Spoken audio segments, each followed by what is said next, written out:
రే ఆగరా, నీకోసం మేమంతా ఇక్కడ ఎదురు చూస్తూ కూర్చుంటే ఏ పట్టడు లోపలికి వెళ్తావే? నిలబడక్కడ. మీరు అడగదలసింది ఏమిటో నాకు అర్థమైంది, కానీ నేను చెప్పాల్సింది ఏమీ లేదు. ఎందుకు లేదు బాబు, చాలా ఉంది.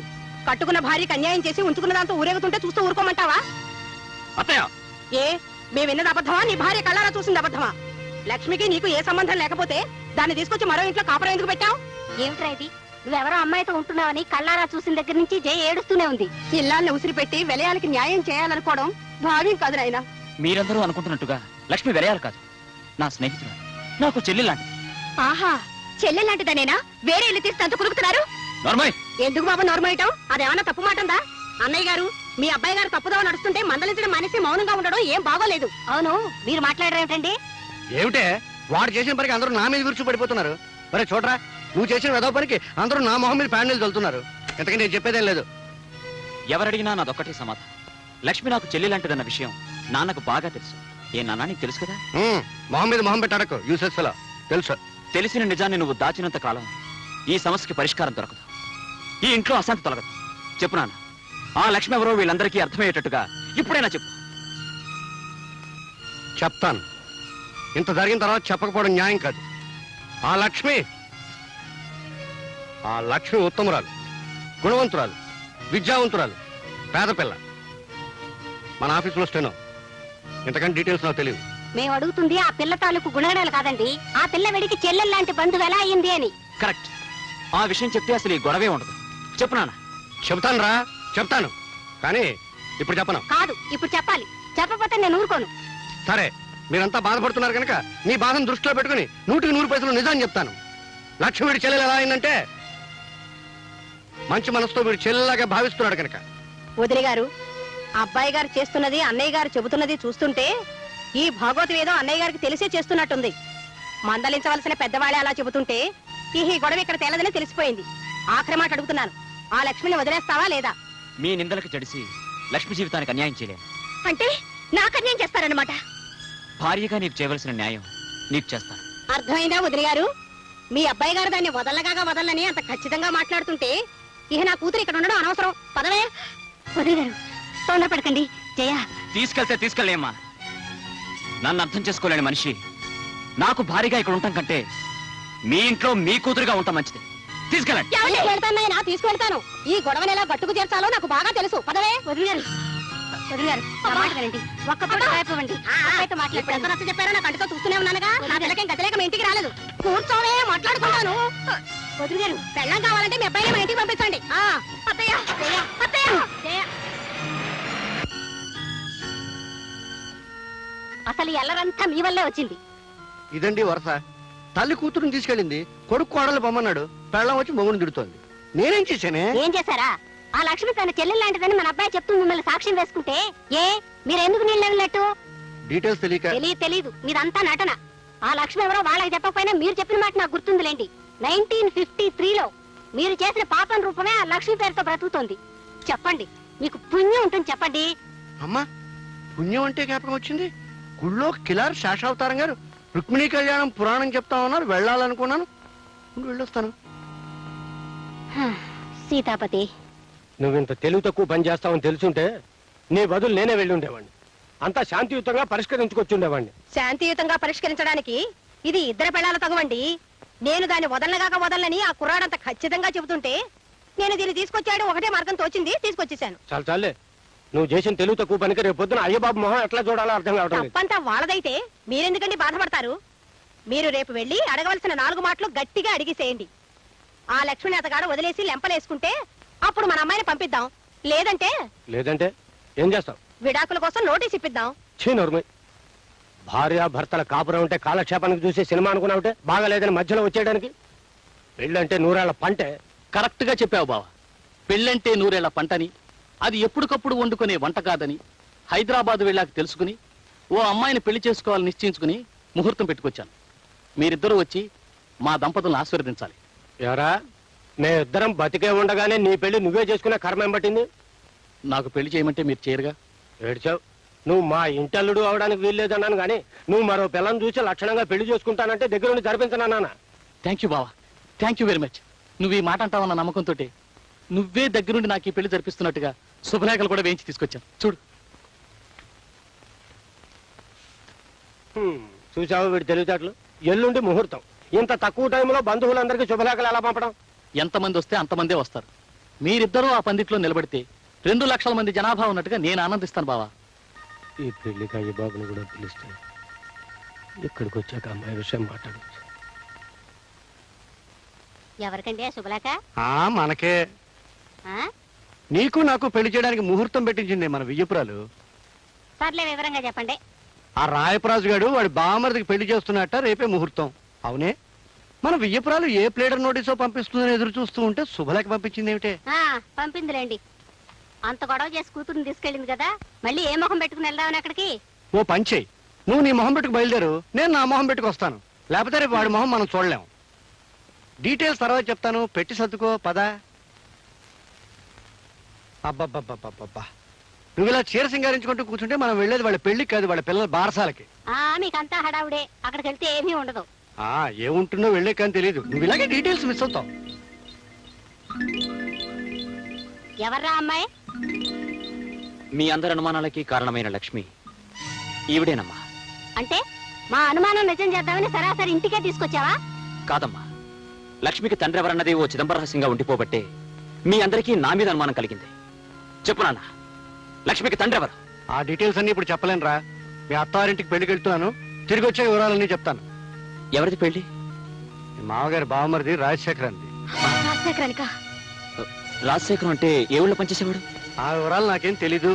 ఎక్కడో మెడికల్ రిప్రజెంటేటివ్ గా పనిచేస్తున్నట్ట ఆ శుభలేఖలో రాశారు. కాబోయే దంపతుల ఫోటోలు కూడా అందులో వేశారు, కావాలంటే చూసుకో. ఓహో, ఇతగాడు మళ్ళీ పెళ్లి చేసుకుంటున్నాడా? మళ్ళీ పెళ్ళేమిట్రా? లక్ష్మిని ప్రేమించానని, ఈవిడ గర్భవతయిందని తెలిసిన మరుక్షణం నీకు నాకు ఏ సంబంధము లేదని దబాయించాడు. లక్ష్మి తరపున నేను వెళ్ళి అడిగితే తండ్రి ఎవరో తెలియని అమ్మాయి నేను పెళ్లి చేసుకోను అంటూ నా మాట తిరస్కరించాడు. నాన్న, లక్ష్మికి తండ్రి ఎవరో తెలియవలసిన అవసరం ఇప్పుడైనా ఉందంటావా? తండ్రి ఎవరో తెలియని కారణంగా ఈ అభాగ్యురాలు ఎంత నష్టపోతుందో ఆలోచించావా? ఆలోచించాను. 25 ఏళ్లుగా నా గుండెల్లో దాచుకున్న రహస్యాలు ఇవాళ బయట పెట్టక తప్పదని ఆలోచించాను. నేను చెప్పే నిజాలు ఒక ఆడపిల్ల జీవితాన్ని కాపాడుతాయని ఆలోచించాను, కాపాడాలని ఆలోచించాను. అమ్మా లక్ష్మి, వీడెన్నిసార్లు అడిగినా నా పెద్దరికం వ్యక్తిత్వం దెబ్బతింటుందని నీ తండ్రిని గురించి నిజాలను దాచాను. మీ అమ్మకి చేసిన అన్యాయానికి లోపల ఎంత కూలిపోతున్నానో వీళ్ళకెవరికి తెలియదమ్మా. ఏమిటండి మీరనేది? అవునన్నప్పుడు ఇవాళ మొదటిసారిగా నీ భర్తలో ఇంకో వ్యక్తిని చూస్తావు.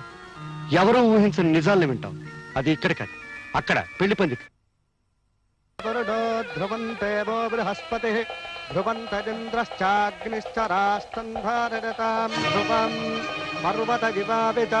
రాయి, బామర్తికి పెళ్లి చేసుకున్నావా? Useless fellow. ఈ పెళ్ళ మాట ఏం చేస్తావరా? చెప్పు, సమాధానం చెప్పు.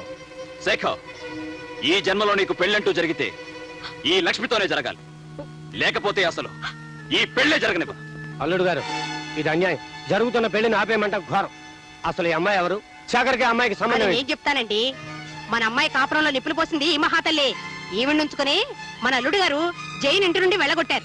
మన అల్లుడు గారు జైన్ ఇంటి నుండి వెళ్ళగొట్టారు. ఇంతకాలం మీరిద్దరూ చెడతిరిగి మోజు తీరిన తర్వాత నాకు కట్టబెట్టాలని చూస్తున్నారా? శేఖర్, లక్ష్మి గురించి ఇంకొక మాట తప్పుగా నీ నోటి వెంట వచ్చిందో నీ నాలుక చీరేస్తాను. ఆగరా కొడక. ఏరా పెళ్లి కొడక, డీటెయిల్స్ తెలియకుండా తొందరపడ్డావనుకో ఇబ్బందుల్లో పడతావు, ఆ తర్వాత జైల్లో పడతావు. లక్ష్మికి ముందు వెనకలు ఎవరూ లేరు కదా అని ఏం చేసినా పర్వాలేదనుకుని సరదాగా ప్రేమించి సరదాగా ద్రోహం చేసి సరదాగా పెళ్లిపేటలెక్కో సరదాగా పెళ్లి చేసుకోవడానికి నీ సైడ్ ఓకే. కానీ లక్ష్మి నువ్వు అనుకున్నట్టు అనాథ కాదు. ఆమె కొండంత తండ్రి ఉన్నాడు. ఈ పెళ్లి పందిట్లోనే ఉన్నాడు, నీ ముందే ఉన్నాడు. ఎవరో కనిపారేసిన ఈ పాపిష్టిదాన్ని మావాడికి కట్టబెట్టాలని చూస్తున్నారేమో. వియంకుల వారిని ఊరుకున్నాను, మెడపెట్టి గెంటేయాల్సి వస్తుంది. నాన్న, ఇంత అవమానం జరిగిన తర్వాత ఇంకా ఆగుతారే? లక్ష్మి తండ్రి ఎవరో వీళ్ళందరికీ తెలిసేట్టు చెప్పండి. చెప్పే టైం వచ్చిందిరా. రే రాయ్, రా. జానకమ్మకు చేసిన ద్రోహం నువ్వు చెప్తావా, నన్ను చెప్పమన్నావా? అయ్య బాబు, ఏమిట్రా నువ్వు అనేది? ఇంతకాలం నీకు ఒక్కరే కూతురు అనుకుంటున్నావు కదూ? కాదు, నీకు 2 కూతురు. ఈ లక్ష్మి రాయపురాజు కూతురు. ఏమిటి? నా భర్తకు మరో కూతురా? నేను నమ్మను. నువ్వు నమ్మనంత మాత్రాన్ని నిజాలు మారవమ్మా. ఇది నిజం, ముమ్మాటికి నిజం. మీ గురించి ఈ ప్రపంచానికే తెలుసు. మీ పాపాన్ని నా భర్త గంటగట్టాలని చూస్తున్నారా? మీ అందరికీ తెలిసిన నా పాపాల పరంపరలో మరో పాపం చేరిన తప్పు లేదనుకుని ఇన్నేళ్లు ఈ అపకీర్తిని భరిస్తూ వచ్చానమ్మా. నా కన్న కొడుకు, భార్య, చుట్టుపక్కల ప్రపంచం నన్ను చిన్న చూపు చూస్తున్నా అలవాటైన చిరునవ్వుని, అలవాటు చేసుకున్న అబద్ధాన్ని ఈ అమ్మాయి ఒక్క విషయంలోనే నటిస్తూ వచ్చాను. వాడు అనుకోకుండా చేసిన తప్పుని నేను తెలిసి కప్పిపుచ్చాలని ప్రయత్నించాను. కానీ వాళ్ళ లక్ష్మికి ద్రోహం జరుగుతుంటే సహించలేకపోయాను. ఆ అమ్మాయికి న్యాయమో అన్యాయమో ఈ పెళ్లి పందిట్లో ఇక్కడే జరగాలి. నేను నమ్మను. ఏమండి, మీకు ఈ లక్ష్మికి ఏ సంబంధం లేదని చెప్పండి. ఆయన చెప్పిందంత అబద్ధం అని చెప్పండి. కాదు, ఈ లక్ష్మి జానకన్న బిడ్డ అయితే లక్ష్మికి తండ్రిని నేను.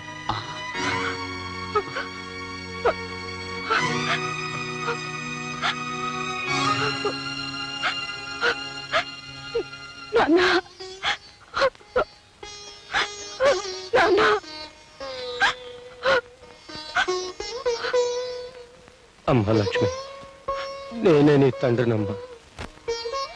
నీ జన్మకు బాధ్యుండే, నీ జీవితానికి బాధ్యత వహించే ధైర్యం లేక పారిపోయిన పిరికివాణ్ణమ్మా. నన్ను క్షమించు. అదే క్షమించినా నేను మాత్రం మిమ్మల్ని క్షమించను. అందుకేనే నిన్ను క్షమించమని అడగలేదు. ఈ మోసం మొత్తానికి కారణం నువ్వు. ప్రతి క్షణం సూత్రాలని, అనుమానాలని నన్ను వేధించుకు తినే నీ నుంచి దూరంగా పారిపోవడం కోసమే జానకి దగ్గరయ్యాను. జానకి గర్భవతిని తెలిసి కూడా నీకు భయపడే వీడి సహాయం కోరాను. వీడికి నేను చేసిన సహాయం ఒక ఆడదాన్ని మోసం చేయడం.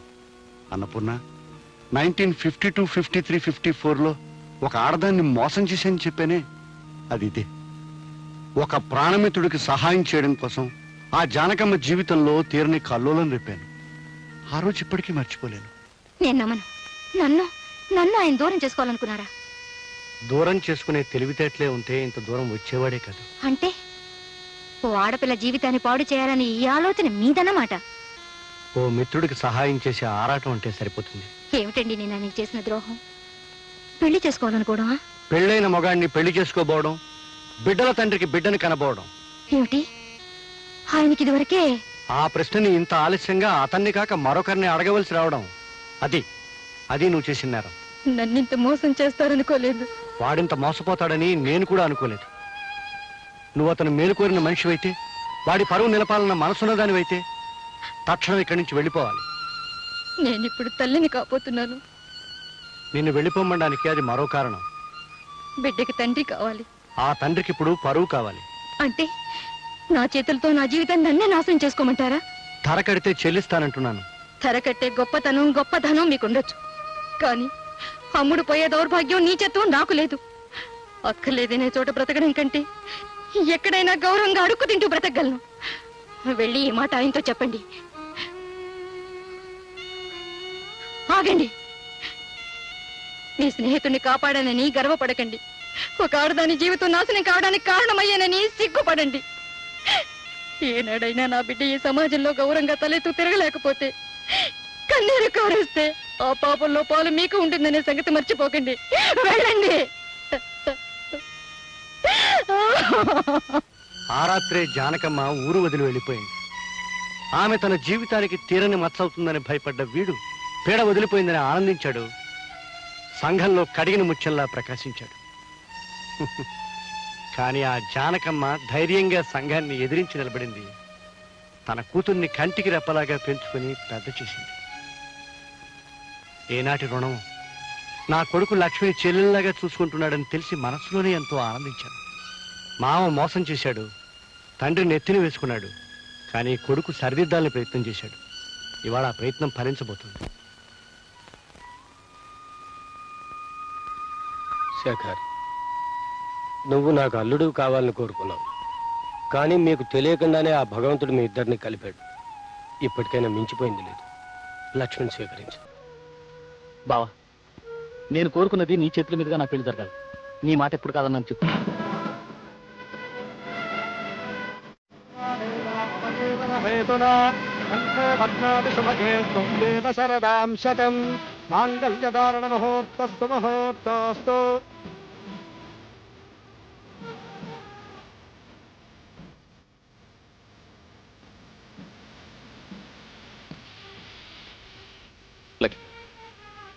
నీ జీవితం ఒడ్డుకు చేరే వరకు నీకండగా ఉంటానన్నా. అయిపోయింది, నా బాధ్యత తీరిపోయింది. ఆనందంగా 100 ఏళ్ళు వద్దిల్లు. వస్తాను. పదండి నన్న, వెళ్ళిపోదాం. ఒక్క నిమిషం. అమ్మా జయ, నీ భర్తని కాదని నీ ఇంటికి వచ్చేసావు, చాలా సంతోషం. కానీ ఆ ఇంట్లో నీ వస్తువు ఒకటి మర్చిపోయావమ్మా. తీసుకో, తీసుకో అమ్మా, మరెవరికైనా ఉపయోగపడవచ్చు. వస్తానమ్మా. అక్క, ఇది మా అమ్మ నాకు ఇచ్చిన స్త్రీధనం. 12 కాపురానికి 12 సూత్రాలు. పెళ్ళం మొగుడిని గుప్పెట్లో పెట్టుకోవాలంటే ఏం చేయాలో ఇందులో రాసుంటుంది. సూత్రాలను పాటించే మా అమ్మ మా నాన్న ఇల్లు దాటిపోయేట్టు చేసింది. నన్ను మా ఆయనకు దూరం చేసింది. కానీ నువ్వు మాత్రం ఆ తప్పు చేయదక్క. ఏమండి ఏమండి, నా అనుమానాల్ని, తెలుగు తక్కువతనాన్ని అన్నీ వదిలేశాను. ఇది కూడా మీ అమ్మ ఫిట్టింగేనా అని మీరు అడగాల్సిన అవసరం లేదు. మీరు నా తప్పును మన్నించగలిగితే. జయ, జయ, పెళ్ళైన తర్వాత మనం హనీమూన్కి వెళ్ళలేదు కదా. ఇప్పుడే వెళ్ళిపోతే ఎలా ఉంటుంది? బాగుంటుంది. అలాగే తిరుపతి కూడా వెళ్దాం. నేనే కొండ మీదకి సామాను మోసుకొస్తానులే. 1952, 53, 54లో మర్యాద మర్యాద, నీ బాబుని పక్కన ఉన్నాను రా. 1952, 53, 54లో నాకు మీ అమ్మకి మధ్య డీటెయిల్స్ మిస్ అయ్యి హనీమూన్కి వెళ్ళడం ఆలస్యమైంది. మీరు మాత్రం డీటెయిల్స్ మిస్ అవ్వద్దు. చలో హనీమూన్.